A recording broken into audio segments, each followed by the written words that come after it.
I'm Sarah Hashimoris for SmarTrend News. Activision Blizzard traded in a range yesterday that spanned from a low of $10.57 to a high of $10.89. Yesterday, the shares fell 2.46%, which took the trading range below the three-day low of $10.75 on volume of 14 million shares.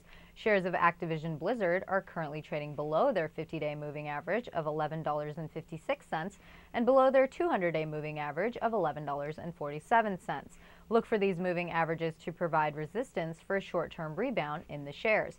SmarTrend is bearish on shares of Activision Blizzard, and our subscribers were alerted to sell on April 28, 2010 at $11.12. The stock has fallen 3.9% since the alert was issued. SmarTrend has the shares in a downtrend and expects the share price to rebound toward the $10.75 resistance level. Afterwards, we expect it to move downward with its peers in the SmarTrend Multimedia and Graphics Software industry.